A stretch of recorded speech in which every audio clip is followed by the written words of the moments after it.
ووجدك ضالا فهدى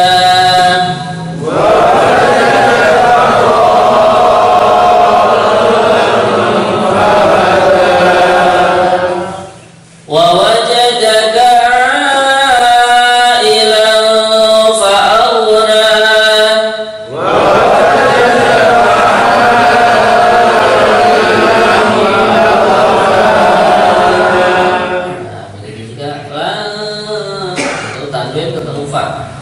ووجدك عائلا فأغنى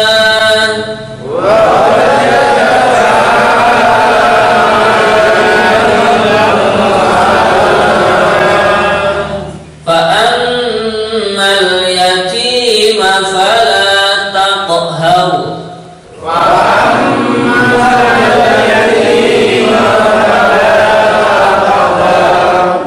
وأما السائل فلا تنهر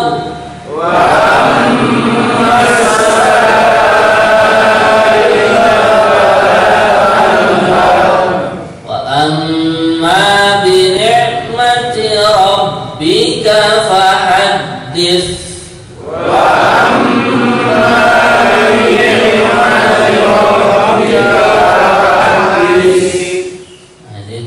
mengucapkan ta. Bagaimana caranya? Ujung lidah, ya, ujung lidah dikenakan gigi yang atas ini. Ya. Nah, ini. Jadi bukan seperti sin, tapi ta. Fahadits. Kita bedakan antara sin wa ammas saila tadi dengan ta. Ya.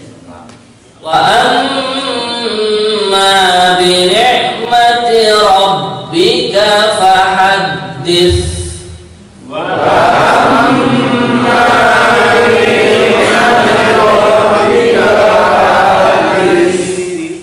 Bismillahirrahmanirrahim. Bismillahirrahmanirrahim. Alam nashrah laka sadrak. Alam nashrah laka sadrak. Nah, ini sinnya tertitik tiga, itu seperti orang usir ayam gitu ya, usah ayam gitu. Nash, ya. Alam nashrah laka sadrak. Alam nashrah laka sadrak. Wa wada'na 'anka wizrak. Wa wada'na 'anka wizrak. Nah, biar pindah lagi kita tunaikan gunanya. 'Anka, 'anka. Wa wada'na وزرك ووضعنا وزرك الذي أنقض ظهرك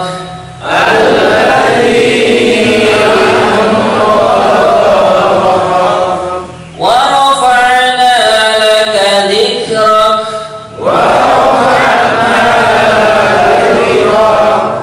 فإن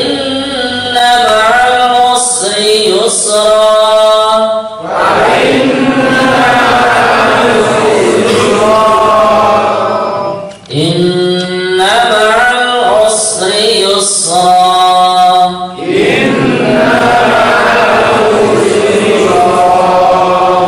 فإذا فرغت فانصب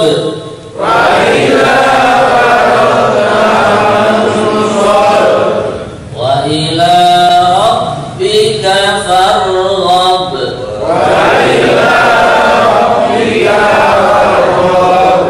صدق الله العظيم.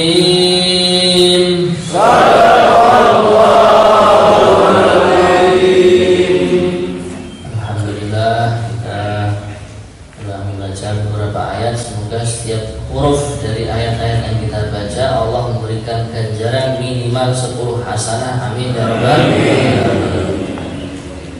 A'udzu billahi minasy syaithanir rajim. Bismillahirrahmanirrahim. wadduha wal laili idza saja ma wadda'aka rabbuka wa ma qala. Surat Ad-Duha 1 sampai 3 yang artinya demi waktu duha, yakni ketika matahari naik sepenggalah. Ini kalau bahasanya terjemah begitu. Ini waktu duha kalau dalam mazhabnya Imam Syafi'i, sekiranya kalau kita melihat ke arah timur di pagi hari, nah, matahari itu seukuran kurang lebih 1 tombak. Walaili idza saja, dan demi waktu malam apabila telah sunyi. Ma wadda'aka rabbuka wa ma qala.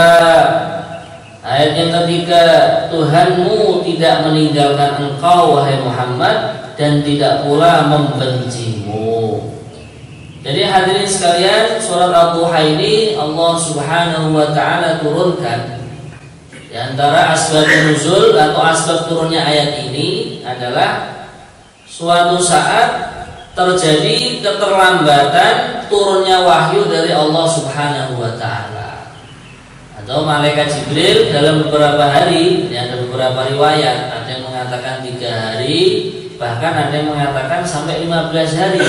Malaikat Jibril tidak turun untuk menurunkan wahyu dari Allah kepada yang mulia baginda Nabi Muhammad SAW. Maka orang-orang kafir pun mengatakan, "Loh, lihat, Tuhanmu wahai Muhammad sudah tidak memperhatikanmu lagi, meninggalkanmu, bahkan memarahimu."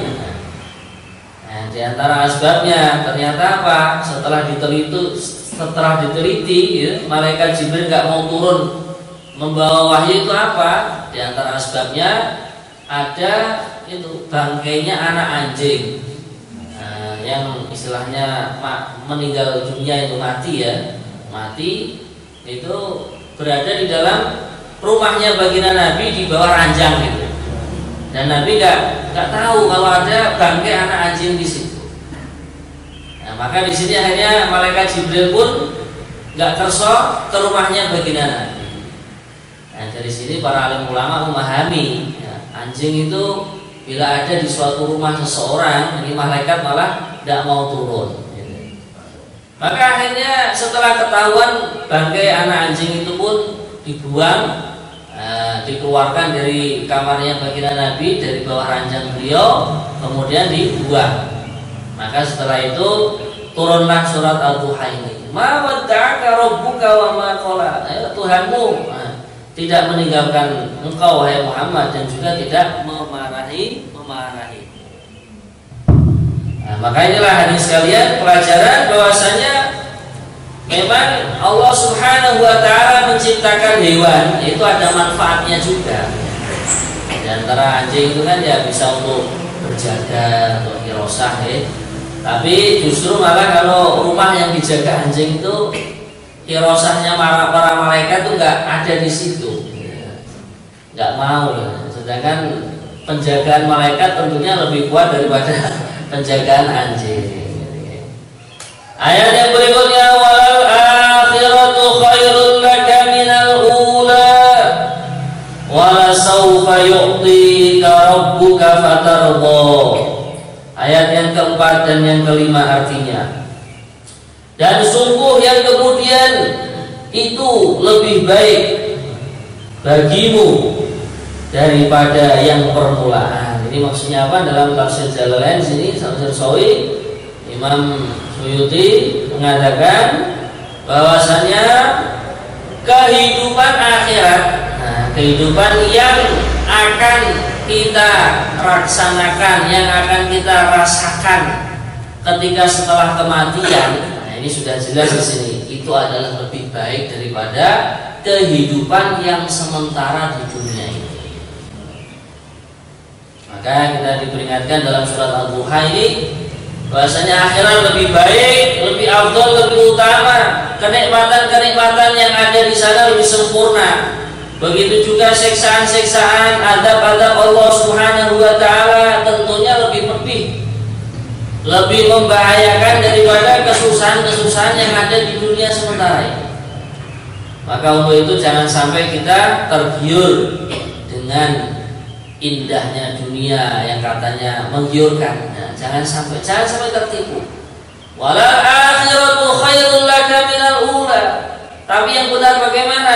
Nah, dalam pengajian yang telah lalu kita telah diingatkan dalam surat Al-Lail.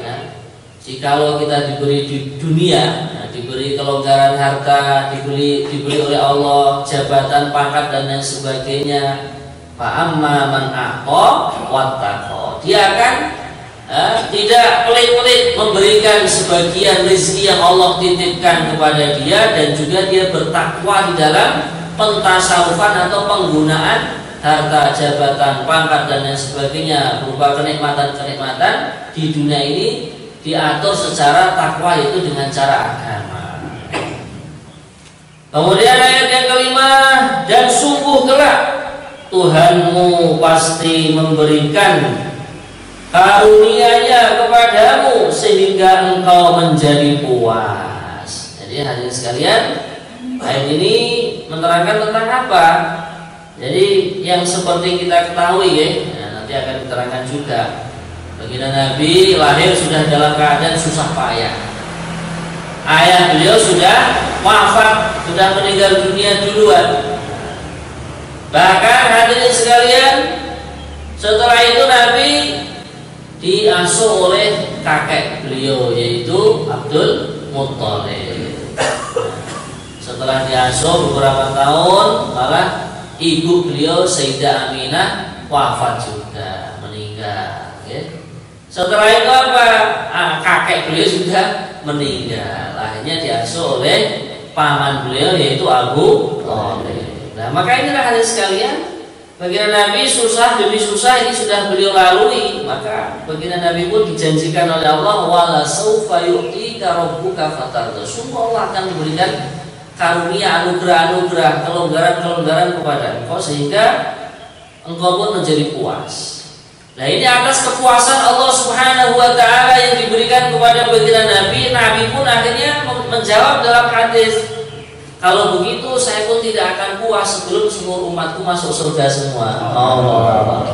Jadi beliau pikir umatnya itu tinggi. Kalau aku diberikan karunia oleh Allah sehingga aku puas, juga saya akan merasa puas bila mana umatku semuanya sudah masuk surga. Semoga termasuk kita semua ya. Amin.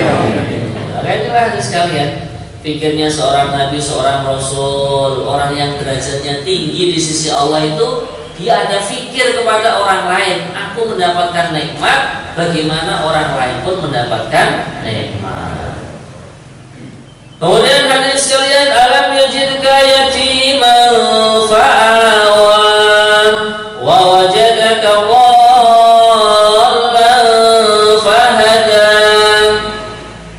yang ke-6 dan ke-7 artinya,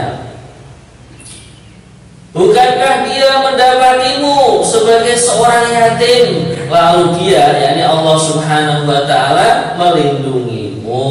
Nah, jadi sudah diceritakan tadi sedikit ya, Nabi lahir dalam keadaan yatim, Allah pun melindungi baginda Nabi. Bahkan ketika lahirnya baginda Nabi Muhammad sallallahu alaihi wasallam, raja yang berkuasa, sebagian raja yang berkuasa di negeri Arab sana, raja siapa?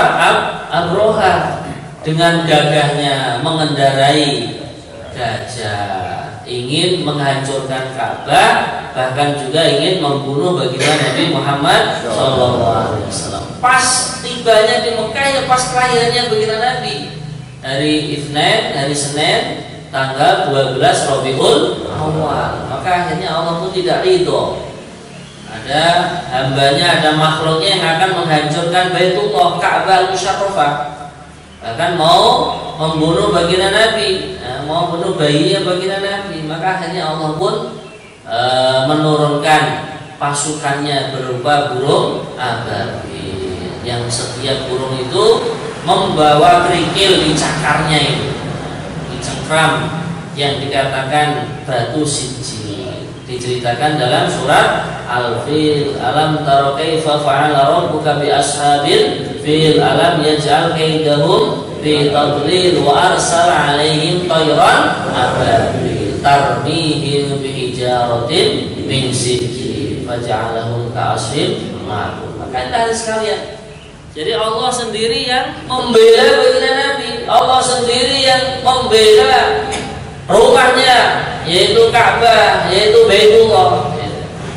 Maka di sini baginda Nabi pun diceritakannya, alam yajidka yatiman fa'awa, tidakkah dia Allah mendapati engkau wahai Muhammad lahir dalam keadaan yatim, kemudian Allah pun melindungimu. Wa wajadaka dhallan fahada, ayat yang ke-7, dan dia mendapatimu sebagai seorang yang bingung. Nah, di sini tafsirnya bingung itu baginda Nabi dilahirkan tinggal di kalangan orang-orang kafir musyrikin, kan? Orang-orang Quraisy yang waktu itu masih dalam keadaan musyrik, syirik kepada Allah Subhanahu wa taala, tersesat. Akhirnya apa? Fahada, Allah pun memberikan hidayah dan petunjuk kepada yang mulia Nabi Muhammad sallallahu alaihi wasallam. Bahkan saking sesatnya waktu itu, orang-orang ketika tawaf itu dalam keadaan telanjang bulan. Tawaf di Ka'bah kok malah dalam keadaan tidak berbusana. Bahkan sebagian orang itu menghina Ka'bah, kan ada itu. Mungkin sebelum diturunkannya baginda Nabi Muhammad itu saking sesatnya apa? Sengaja masuk ke Ka'bah malah berzina di dalam Ka'bah. Maka akhirnya sama Allah ini diadab, diseksa dua orang yang berzina itu, laki-laki dan perempuan, diseksa oleh Allah, dirubah menjadi batu. Maka Allah pun memberikan petunjuk kepada baginda Nabi Muhammad. Wa wajadaka 'ailan fa'aghna, ayat yang ke-8. Dan dia mendapatimu sebagai seorang yang kekurangan, lalu dia Allah Subhanahu wa taala memberikan kecukupan. Nah, maka di sini kita memahami, jadi orang itu di dunia keadaan miskin, kaya itu sebenarnya ya sudah programnya Allah seperti itu. Nah, maka orang yang ketika di dunia kok diberikan ujian oleh Allah dalam keadaan kekurangan rezekinya, kesempitan harta bendanya, maka Allah pun fa'adna, sebenarnya yang menjadikan kaya dia itu Allah. Maka ketika orang diberikan kekayaan oleh Allah, dia tidak boleh sombong, tidak boleh takabur. Ini hasil kerjaku, hasil usahaku, tapi dia belajarlah tawadhu kepada Allah. Aku dulu tidak punya, sekarang menjadi orang yang kecukupan, bahkan rezekinya pun lebih-lebih. Yang memberikan kekayaan adalah Allah. Di sini juga ada pelajaran, kalau yang memberikan kekayaan Allah, bila mana kita dapat ujian kesempitan rezeki, ya kita kembali kepada Allah, mengerjakan hal-hal yang sudah diarahkan oleh Allah dalam Al-Quran, dalam hadis. Nah, orang mau kaya itu bagaimana? Di antaranya apa? Menjaga sholat 5 waktu. Karena orang menjaga sholat 5 waktu, apalagi dikerjakannya secara berjamaah, Allah akan memberkahi rezekinya. Namanya berkah itu apa? Ya Allah akan tambahi lagi dan lagi.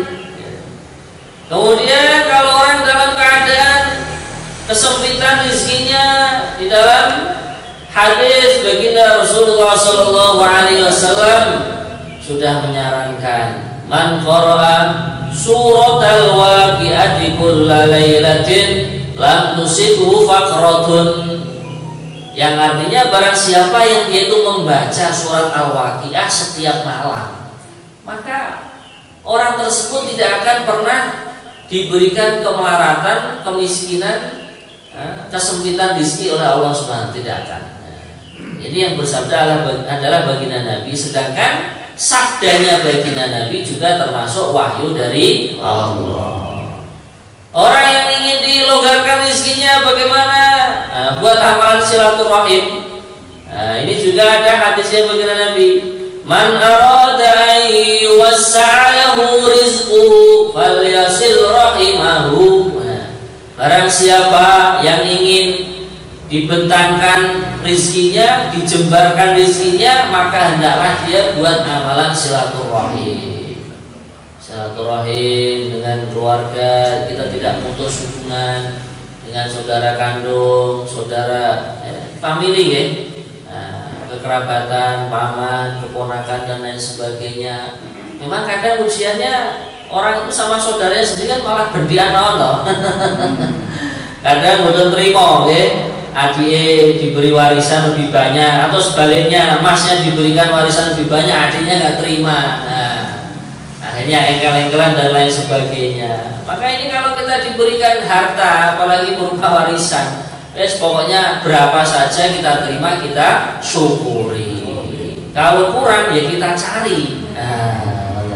Tidak usah kita protes kepada orang tua kita. Maka ini biasanya menjadikan asbab putusnya silaturahim dengan keluarga di sini. Kemudian juga menyambung silaturahim dengan tetangga-tetangga, dengan orang yang satu RT, satu RW, satu kampung dengan kita. Ini masya Allah kita diajari melonggarkan waktu. Misalkan dari tahajud sudah di masjid, sholat subuh, selepas itu mungkin majelis taklim sebentar, sampai isyraq kita bisa silaturahim tetangga kita. Kalau tidak munasib, mungkin kita meluangkan waktu asar, maghrib, isya di masjid atau di mushola kita, kita silaturahim dengan tetangga-tetangga sekitar rumah kita. Insya Allah ya. Sehingga kita dengan sesama tetangga itu, tetangga itu siapa? Tetangga itu dalam kitab diterangkan bahwasanya namanya tetangga itu 40 rumah ke depan, 40 rumah ke belakang dari rumah kita, 40 rumah ke kanan dan ke kiri. Ini makanya dipun tetangga bagian. Sudah banyak itu saudara kita ya. 40 kali 4 berarti ya. 4 kali 4 berarti 16. 160. Belum nanti kalau satu rumah punya anak laki-laki berapa aja? 2, 3, banyak sekali. Maka inilah kalau orang itu ingin dicukupkan rizkinya oleh Allah buat amalan-amalan itu. Termasuk juga yamhaqullahu riba wa yurbis shadaqat. Nanti akan kita baca di juz awal dari Al-Quran itu, Allah akan menghancurkan riba dan akan mengembangbiakan sedekah. Intinya kita punya amalan sedekah, senang sedekah. Insyaallah ya. Fa ammal yatima fala taqhar wa ammas sa'ila fala tanhar. Ayat yang ke-9 yang artinya, maka terhadap anak yatim janganlah engkau berlaku sewenang-wenang.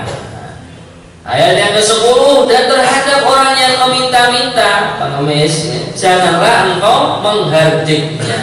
Nah, di sini di dalam tafsir diceritakan, ya, kalau kita diuji ada anak yatim, tetangga kita, famili kita, ya kita rawat dengan baik. Kalau ada kelonggaran rezeki, ya kita santuni. Baginda Nabi mengatakan dalam hadis, ana wa kafilul yatimi kahataini fil jannah. Aku dan orang yang menanggung anak yatim di akhirat nanti seperti ini, ibarat kedekatannya 2 jari, yaitu jari telunjuk dan jari tengah.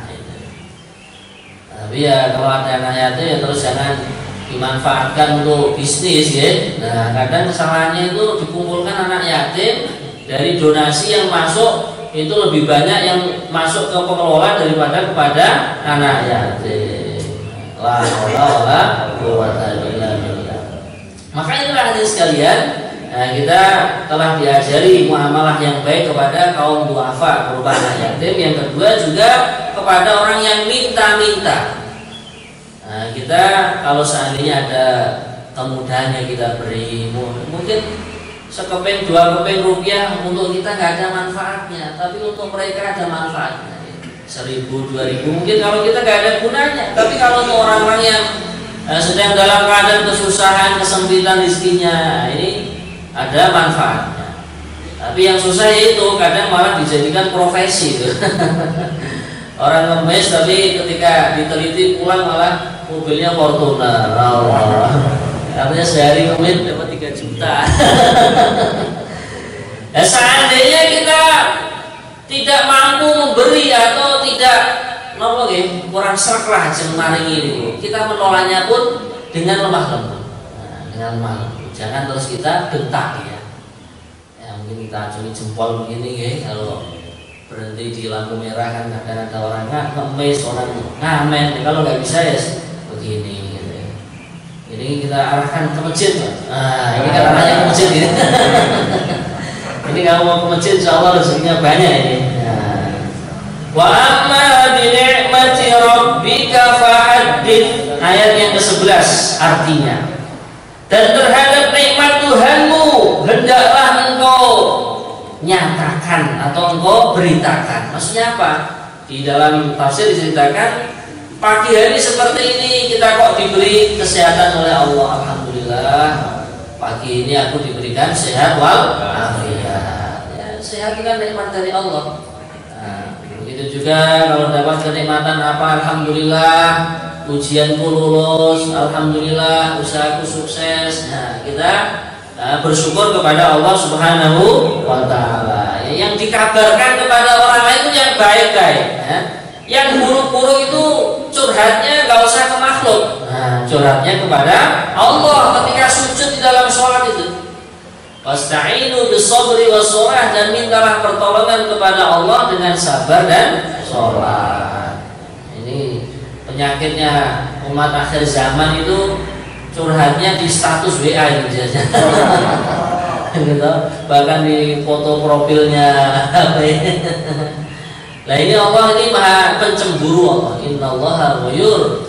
Lawan aku yang memberikan masalah, aku juga yang menyelesaikan masalah. Lah kok kamu wahai makhlukku ngelapornya ke orang lain. Nah, ibaratnya begitu. Maka Allah pencemburu. Nah, maka ini sudah diarahkan oleh surat Al-Duha, ada kenikmatan-kenikmatan kita beritahukan kepada orang lain, maksudnya yang baik-baik, yang nikmat-nikmat saja yang kita beritahukan kepada orang lain. Surah Al-Syarah. Bismillahirrahmanirrahim. Alam nashrah laka sadrak wa wada'na 'anka wizrak. Ayat pertama yang artinya, bukankah kami telah melapangkan dadamu wahai Muhammad? Yang kedua, dan kami pun telah menurunkan beban darimu. Nah, ini surat Asy-Syarah ini diantara hikmahnya Allah turunkan. Ya, yang namanya manusia itu kan ya kadang kena musibah, kena kesusahan, kena kesempitan. Nah, ini yang menjadikan orang itu penyakitnya numpuk dalam kehidupannya ini, dia tidak bisa menata hatinya. Maka orang itu dibuat longgar saja ya. Nah, supaya longgar diantaranya membaca surat Asy-Syarah ini. Hatiku kok sempit sehingga sering ngamuk, sering marah, ya toh? Kadang di rumah ya seperti itu. Nah, mungkin mau tidur, cucunya rame. Nah, mungkin mau ini anak kecilnya rame, akhirnya sumpah gitu. Supaya nggak mudah sumpahkan, ya ini baca surat Alam Nashrah. Alam Nashrah laka sadrak wa wada'na 'anka wizrak. Dan aku Allah Subhanahu wa Ta'ala, kami pun telah menurunkan beban darimu. Supaya beban pikiran, beban masalah, beban angsuran bank. Tapi ya, namanya yang utang itu wajib disaur ya. Bukan terus saya hilangkan bebanku, nggak mau nyaur. Ini keliru ini ya. Supaya Allah tetap ringankan beban-beban tadi, diantara amalannya baca surat Asy-Syarah ini. Kemudian ayat yang berikutnya, alladzi anqadha dhahrak wa rafa'na laka dzikrak. Ayat yang ketiga dan keempat, yang memberatkan punggungmu, yaitu beban-beban yang memberatkan punggungnya baginda Rasulullah SAW, baik beban yang berupa pikiran atau yang kaitannya dengan hati, atau beban apa saja. Kemudian ayat yang keempat, dan kami tinggikan sebutan namamu bagimu. Nah, maksudnya bagaimana? Allah Subhanahu wa Ta'ala di dalam Islam ini, orang yang iman kepada Allah diharuskan untuk membaca dua kalimat syahadat. maka asyhadu alla ilaha illallah. Kalau hanya sampai di sini saja tidak cukup, harus menyebut baginda Nabi Muhammad, wa asyhadu anna Muhammadar Rasulullah, dan aku bersaksi sesungguhnya Muhammad adalah utusan Allah. Ini diantara maknanya Allah meninggikan penyebutan Nabi Muhammad di dalam Islam. Bahkan di surga, diceritakan dalam riwayat itu, walaupun Israiliyat ya, Israiliyat itu cerita-cerita sebelum baginda Nabi. Ketika Nabiullah Adam alaihissalatu wassalam diciptakan oleh Allah pertama kali kan diturunkan di surga, maka langsung melihat namanya baginda Nabi Muhammad kok bersanding dengan namanya Allah. Gitu. Maka akhirnya Nabiullah Adam pun bertanya kepada Allah, ya Allah, ini sebenarnya siapa? Nah, nama yang dituliskan Muhammad kok di sisi engkau. Nah, maka akhirnya Allah pun menjawab, wahai hambaku Adam, itu adalah anak cucu darimu. Nah, itu adalah Muhammad yang akan aku utus menjadi seorang nabi, seorang rasul di akhir zaman. Maka akhirnya Nabiullah Adam pun bilang, ya Allah, tentunya tidak ada hambamu atau keturunanku yang engkau sandingkan dengan nama engkau kecuali sangat-sangat mulia dan sangat tinggi derajatnya. Nah, makanya sekalian, jadi Nabi Adam pun yang menjadi Abul Bashar, ya, ayahnya seluruh manusia, baik orang iman atau orang kafir, itu pun mengakui ketinggian anak cucu beliau yang bernama baginda Nabi Muhammad sallallahu alaihi wasallam.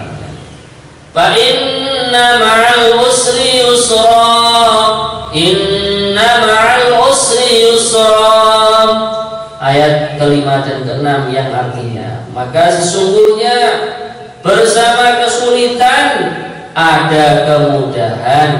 Sesungguhnya bersama kesulitan ada kemudahan. Nah, di sini di dalam tafsir diceritakan Allah Subhanahu wa taala tidaklah menciptakan kesulitan, kesusahan, ya, perkara yang susah atau sulit, kecuali Allah juga menciptakan kemudahan untuknya. Bahkan di dalam hadis yang menafsiri ayat ini dalam kitab Turul Manthur itu, kita mutolaah itu, bahwasanya di mana ada kesulitan, seandainya ada kesulitan di dalam satu lubang, maka Allah pun akan menyusulkan kemudahan yang akan mencari kesulitan tersebut sampai ketemu kesulitan itu. Nah, sebagian ulama juga memahami, kalau kita usaha kok sulit, jangan putus asa. Melihat ayat ini, berarti setelah kesulitan ini Allah akan memberikan kemudahan. Nah, inna ma'al usri yusra, inna ma'al usri yusra. Bahkan kemudahan yang kedua itu lain dari kemudahan yang awal, maksudnya akan lebih mudah lagi. Maka ini ayat yang memberikan motivasi kepada kita, ya, penyemangat supaya orang itu kalau usaha itu kok terjadi kegagalan, jangan terus putus asa. Maka pepatah mengatakan kegagalan adalah merupakan keberhasilan yang tertunda. Itu juga dalilnya itu, ya. Makanya kita tidak boleh putus asa. Fa idza faragta fansab wa ila rabbika farghab. Ayat yang ke-7 dan ke-8 artinya, maka apabila engkau telah selesai dari sesuatu urusan atau suatu amalan, tetaplah bekerja keras, maksudnya bangkitlah untuk urusan yang lain. Nah, di sini dalam tafsirnya diceritakan, kalau kamu sudah selesai sholat, contohnya ya satu amalan dari sholat, bangkit lagi untuk buat amalan, yaitu zikir dan doa. Gitu. Maka wiridan dan doa setelah sholat itu bukan bid'ah, tapi ada perintahnya Allah Subhanahu Wa Taala. Nah, sebagian kan orang, apa kok orang selesai sholat kok muter tasbih, angkat tangan, itu amalan itu. Ini perintahnya Allah. Ada dalilnya dalam Al-Quran, bahkan juga ada dalilnya dalam hadis. Baginda Nabi mengatakan, barang siapa yang mengerjakan sholat setelah itu membaca subhanallah subhanallah 33 kali, alhamdulillah alhamdulillah 33 kali, Allahu akbar 34 kali, sehingga genap 100, maka Allah akan ampuni dosa-dosanya walaupun sebanyak untuk di lautan. Buih. Jadi ketika melihat ombak itu kan ada buihnya loh. Nah, walaupun dosanya seorang hamba sebanyak buih di lautan, kok dia istiqomah baca ini, Allah akan ampuni semua. Nah, sebagian menyangka lagi, itu sunnah, yang bid'ah itu dibaca dengan keras itu loh bid'ah. Ini maksudnya Pak imamnya atau Pak kiainya membaca dengan keras itu supaya mensuasanakan, mengingatkan kepada jamaahnya. Nah ini kalau tidak diajari oleh Pak kiai atau Pak imamnya, bikin secara keras, amalannya akan hilang nanti. Nah, karena orang kan silih berganti ya, yang sudah sepuh hanya meninggal, yang sudah sakit hanya juga meninggal. Ini kalau tidak dilanggengkan seperti itu, akhirnya generasi kita itu tidak kenal dengan zikir kepada Allah. Ya kalau pikir secara keras bid'ah, jadi azan pakai speaker juga bid'ah. Zaman Nabi nggak ada itu. Kenapa kok sekarang ada speaker? Karena untuk mengingatkan tetangga-tetangga. Kemudian wa ila rabbika farghab, dan hanya kepada Tuhan lah engkau berharap. Nah ini. Jadi kalau orang ada kesulitan, kepayahan dan lain sebagainya, kita hanya berharap dan meminta kepada Allah. Di dalam surat Al-Fatihah sudah diajari, iyyaka na'budu wa iyyaka nasta'in. Hanya kepada Engkau ya Allah kami menyembah, dan hanya kepada Engkau ya Allah kami meminta. Itu saya pernah mendengar ya tentang urusan ini. Orang itu kalau dalam kesusahan, dia bertahan 3 hari tidak curhat kepada makhluk, curhatnya kepada Allah, insya Allah akan selesai. Nah, nggak lebih dari 3 hari. Insya Allah ya. Nah, maka inilah kajian kita di pagi hari ini. Semoga ilmu yang kita pelajari manfaat. Amin ya rabbal alamin. Nih, Allah yang mau bertanya, diberi kesempatan pertama kali yang belum pernah bertanya. Sisi utara. Nah ini Pak Lim belum pernah bertanya.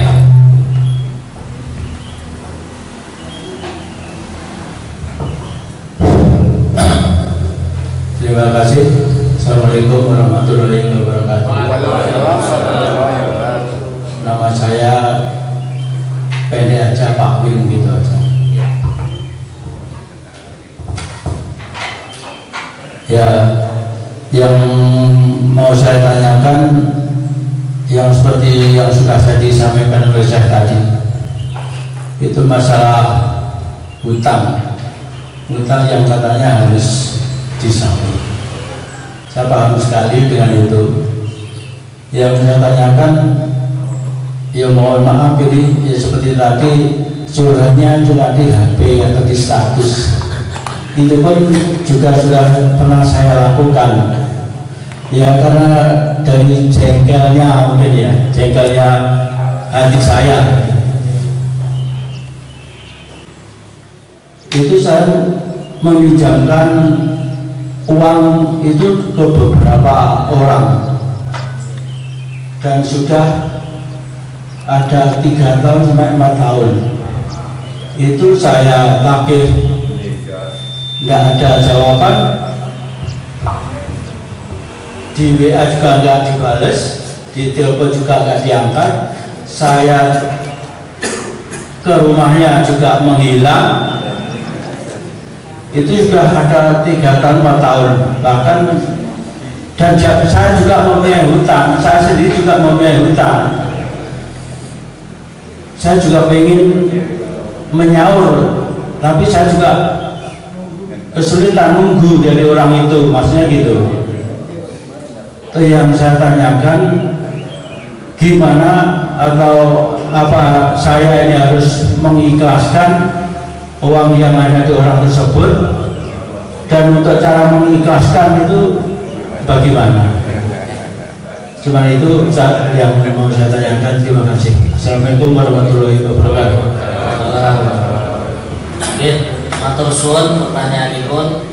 Jadi beberapa pengajian yang lalu sudah kita terangkan tentang bagaimana muamalah kita utang piutang. Kalau kita sendiri punya utang, kita tanamkan dalam hati, bahkan menjadi prinsip, ya saya harus menyaur bagaimanapun dengan cara yang penting cara yang halal, gitu ya.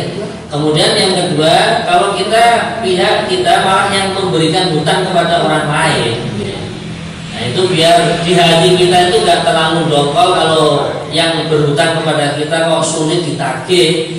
Ya kita nyatanya ya walaupun akadnya hutang, tapi kalau seandainya tidak bisa nyaur, ya saya ikhlaskan, gitu.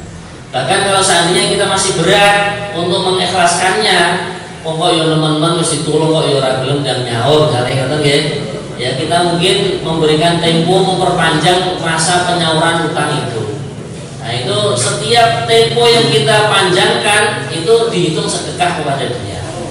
Berarti maknanya semakin dia lama nyaur utangnya kepada kita, setiap harinya malah kita sedekah kepada dia.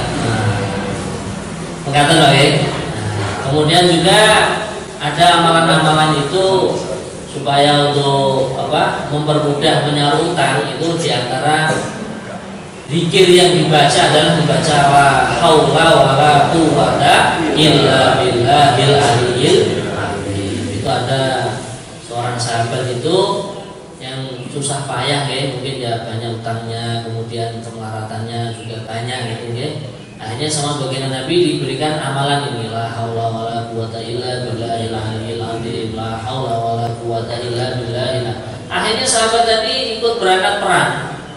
Nah setelah perang malah membawa harta jarahan atau harta rampasan banyak sekali dari orang kafir, berupa kambing yang banyaknya itu 1 gunung. Jadi orang Arab itu kalau punya kambing itu begitu Pak. Itu 1 gunung dalam artian mengembala kambing ya, 1 gunung itu udah itu lahan dia untuk kambing itu. Ini diantara amalan supaya atau zikir supaya kita dimudahkan untuk menyaur utang. Kata lagi, tapi tetap kita kalau kita sendiri yang punya utang, kita harus ada niatan untuk menyaur dan usaha. Nonton boleh?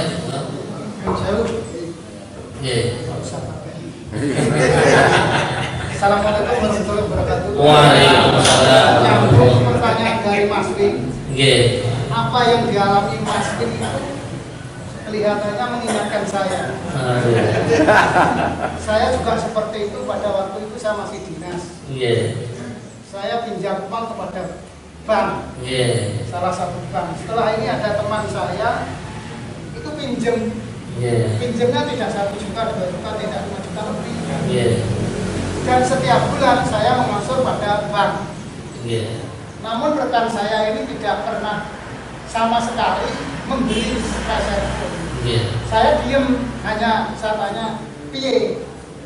Jalan itu saya belum enak, jalan seperti itu. Akhirnya lama-lama ini saya tidak tahu anak ini sakit. Yang berhutang ke jenengan. Yang pada saya. Akhirnya meninggal. Setelah meninggal, saya ini sudah mengikhlaskan. Namun kadang-kala kalau saya ini menyicil, ingat. Dan saya alami seperti itu. Nah itu bagaimana caranya supaya saya tidak bisa ingat dan mengikhlaskan. Seperti itu. Supaya betul-betul ikhlas, tidak ngeleng-ngeleng mulai. Lah selalu belajar mulai. Pun mugi-mugi apa yang panjenengan sedekahnya berupa mengikhlaskan hutang itu jariahnya diterima oleh Allah, menjadi penebus dosa untuk kita. Tapi sebenarnya bagi yang berhutang tadi, keluarganya itu ahli warisnya itu seharusnya melanjutkan. Paling tidak ya sowan ke rumahnya yang bersangkutan yang menghutangi. Ya, bagaimana makanya tertibnya kalau famili kita meninggal dunia itu kan dielakkan bagi siapa saja yang punya hak adami utang piutang dengan si mayat atau jenazah yang meninggal dunia ini, saya sebagai pihak keluarga siap untuk menyaurinya. Jadi tertibnya sebenarnya seperti itu supaya nanti orang yang berhutang ini yang sudah meninggal dunia itu betul-betul sudah tenang karena hutangnya sudah ada yang menanggung dari ahli warisnya. Bahkan tertibnya apa? Sebelum dibagi warisannya itu juga ahli warisnya itu seharusnya meneliti dia punya bank berapa atau punya utang dengan tetangga berapa, jangan dibagi dulu warisannya. Setelah semua utangnya selesai, baru ada pembagian warisan. Nah, kecuali mungkin ya dari pihak bank misalkan, sekarang kan ada yang namanya asuransi ya, atau jaminan itu kan. Nah, pihak bank mengatakan sudah ini utangnya tinggal sedikit, sudah di cover dari jaminan atau itu tadi asuransi, ya, maka pihak bank sudah menyatakan selesai, ya alhamdulillah. Maka itu jawab ya. Saya teruskan utang tadi ya. Iya betul. Jadi begini, kalau kita menghutangkan pada orang, kemudian kita mungkin orangnya tidak bisa nyaur, kemudian kita tanggal 10 Muharram kita sampaikan sudah, saya kalau tidak bisa nyaur ke saya ikhlaskan, tapi pahalanya saya tujukan kepada orang tua saya yang sudah tidak berkenan. Boleh. Jadi namanya kan sedekah dari orang yang masih hidup, kemudian dihadiahkan kepada yang sudah meninggal dunia. Boleh gitu Pak. Malah justru sangat baik, apalagi di 10 Muharram. 10 Muharram itu orang yang melonggarkan keluarganya di tanggal 10 Muharram, Allah akan melonggarkan dia rizkinya selama 1 tahun penuh. Sebetulnya masih banyak yang bertanya, tapi karena waktu kita cukupkan sekian. Kalau belum dirasa belum selesai, nanti kita selesaikan di ambil kopi. Oke, mohon untuk salah-salah. Allahumma bil